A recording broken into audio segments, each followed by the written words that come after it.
नमस्कार। आज हम एक ऐसे विषय पर बात करने वाले हैं जो हम सबके जीवन से जुड़ा है। जीवन, मृत्यु, दुख। बिल्कुल। और इसका आधार है गौतम बुद्ध का वो पहला उपदेश जो उन्होंने बनारस यानी सारनाथ में दिया था। हाँ, और हम इसे बेटी रेनशॉ के लेखन के जरिए समझने की कोशिश करेंगे, खासकर किस्सा गौतमी की कहानी। वो कहानी बहुत बहुत मार्मिक है। सही कहा। हमारा मकसद सिर्फ कहानी सुनाना नहीं है, बल्कि ये देखना है कि रेनशॉ के नजरिए से बुद्ध की शिक्षाएं, खासकर जीवन की सच्चाई, मृत्यु की अनिवार्यता, ये सब कैसे सामने आती हैं। और ये किस्सा गौतमी की कहानी इस सब को समझने का एक बहुत ही मानवीय तरीका है। तो चलिए शुरू से शुरू करते हैं। सिद्धार्थ गौतम जन्म हुआ करीब 563 ईसा पूर्व, लुम्बिनी में, जो आज नेपाल में है। राजकुमार थे वो। जी, एक बहुत ही सुरक्षित, कह सकते हैं आरामदायक माहौल में पले बढ़े, लेकिन कहते हैं कि बचपन से ही उनमें एक गहरी संवेदनशीलता थी, करुणा का भाव था। और शायद यही वजह बनी उस बड़े बदलाव की जो उनकी जिंदगी में आया। हाँ बिल्कुल। वो 29 साल के थे जब पहली बार महल से बाहर निकले, और उन्होंने वो 4 दृश्य देखे। एक बहुत बूढ़ा आदमी, हाँ, एक बीमार व्यक्ति, एक मृत शरीर, और चौथा था एक भिक्षु जिसने सब कुछ त्याग दिया था। ये 4 नज़ारे आमतौर पे हम भी देखते हैं ये सब, पर शायद उतना सोचते नहीं। उनके लिए इतने खास क्यों बन गए? शायद इसलिए कि ये उनका पहला सीधा सामना था। बुढ़ापा, बीमारी, मौत, इन सच्चाइयों से वो अब तक जैसे अछूते थे। उन्हें अचानक लगा कि ये महल, ये सुख, ये सब तो अस्थायी है। और वो भिक्षु एक उम्मीद की तरह था, एक रास्ता कि शायद दुख से निकलने का कोई और तरीका भी है। बस यहीं से उनके मन में वो तीव्र इच्छा जागी, सच जानने की, इस दुख का कारण समझने की। और फिर उन्होंने वो बड़ा फैसला लिया, राजपाट छोड़ने का। जी, सब कुछ छोड़ दिया। धन, दौलत, परिवार, एक अनजाने रास्ते पर निकल पड़े सत्य की खोज में। ये कोई आसान फैसला नहीं रहा होगा। बिल्कुल नहीं। तो फिर इस खोज में क्या हुआ? सालों लगे होंगे। हाँ, कई साल। उन्होंने बहुत कठिन तपस्या की, अलग अलग गुरुओं से सीखा, गहरे ध्यान में डूबे रहे, और आखिरकार बोधगया में, बिहार में, पीपल के पेड़ के नीचे, बोधि वृक्ष जिसे कहते हैं। हाँ, उसी पेड़ के नीचे उन्हें ज्ञान प्राप्त हुआ। वो बुद्ध बन गए, मतलब जागृत या प्रबुद्ध।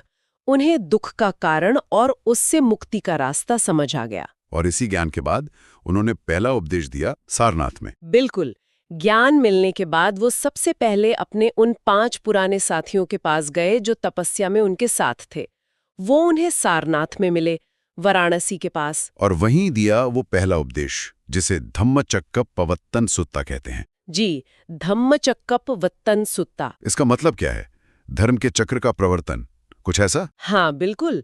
Setting in motion the wheel of dharma, मतलब उन्होंने अपने ज्ञान के पहिए को गति दे दी।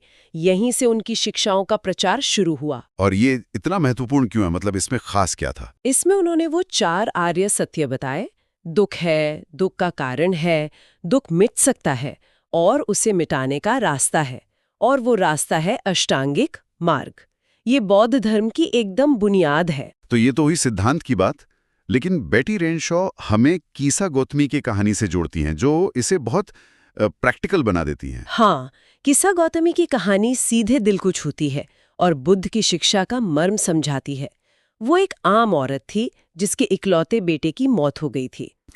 वो इतने गहरे दुख में थी कि मानने को ही तैयार नहीं थी कि उसका बेटा मर चुका है। अपने बच्चे को खोना, इसकी तो कल्पना भी मुश्किल है। वो तो बस उसे वापस चाहती होगी किसी भी कीमत पर। हाँ। और इसी उम्मीद में वो अपने मरे हुए बेटे को गोद में लिए घूम रही थी, घर घर जाकर दवा मांग रही थी।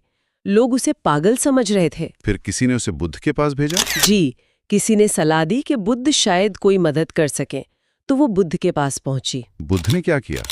उन्होंने सीधे कुछ समझाया या? उन्होंने उसे बहुत करुणा से देखा, उसकी पूरी बात सुनी, फिर कहा, ठीक है, मैं तुम्हारे बेटे को जीवित करने में मदद कर सकता हूँ, पर तुम्हें काम करना होगा। एक काम?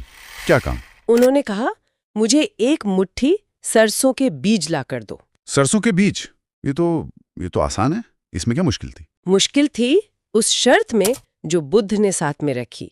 उन्होंने कहा, लेकिन ये बीज तुम्हें सिर्फ उसी घर से लाने हैं जहां आज तक किसी की मौत न हुई हो। ओहो, ये कैसी शर्त थी?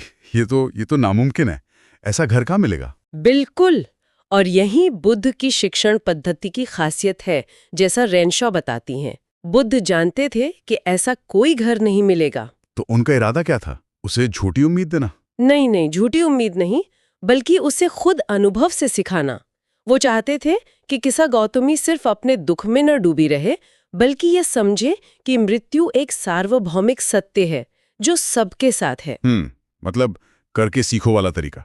हाँ बिल्कुल, एक्सपीरियंस बेस्ड लर्निंग कह सकते हैं। तो किसा गौतमी निकल पड़ी। उसे उम्मीद थी कि शायद मिल जाए ऐसा घर। हाँ, एक हल्की सी उम्मीद लेकर वो घर घर गई। लोग बहुत दयालु थे, सब सरसों देने को तैयार थे। लेकिन जैसे ही वो शर्त बताती होगी। हाँ, जैसे ही वो पूछती, क्या आपके घर में कभी किसी की मौत हुई है, हर दरवाजे पर चुप्पी छा जाती। क्या जवाब मिलते थे उसे? कोई कहता, अरे बेटी, बीज जितने चाहे ले लो, पर हमारे घर में तो पिछले साल ही मेरे पिता गुजरे। कोई कहता, यहाँ तो मरने वाले जीने वालों से ज्यादा हैं। कहीं माँ, कहीं भाई, कहीं बच्चा। हर घर में दुख की कहानी। बिल्कुल। उसे एक भी घर ऐसा नहीं मिला जहां मौत ने कभी दरवाजा न खटखटाया हो। ये देखना उसके लिए कितना मुश्किल रहा होगा, पर साथ ही आंखें खोलने वाला भी। सही कहा। धीरे धीरे घर घर जाते जाते उसे एहसास होने लगा, उसका अपना दुख जैसे कम नहीं हुआ, पर उसे समझ आया कि वो अकेली नहीं है। ये पीड़ा, ये नुकसान, ये तो जीवन का हिस्सा है। हर कोई इसे झेल रहा है या झेलेगा, बल्कि खुद की खोज से दूसरों के अनुभवों को सुनकर मिला। और तब वो बुद्ध के पास लौटी होगी, खाली हाथ, पर एक नई समझ के साथ। उसका मन पहले से ज्यादा शांत था। अब वो बुद्ध की बात सुनने को तैयार थी। तब बुद्ध ने उसे क्या समझाया? तब बुद्ध ने उसे समझाया कि जीवन नश्वर है। जैसे कुम्हार के बनाए बर्तन मिट्टी के होते हैं और आखिर टूट जाते हैं, वैसे ये इंसानों का जीवन है, अंत निश्चित है। चाहे कोई जवान हो या बूढ़ा, ज्ञानी हो या मूर्ख, सबको मरना है। उन्होंने कहा कि रोने पीटने से, विलाप करने से मन की शांति और भंग होती है, शरीर को कष्ट होता है, और जो चला गया वो तो वापस नहीं आ सकता। दुख तो होता ही है। क्या बुद्ध कह रहे थे कि दुख महसूस ही ना करो?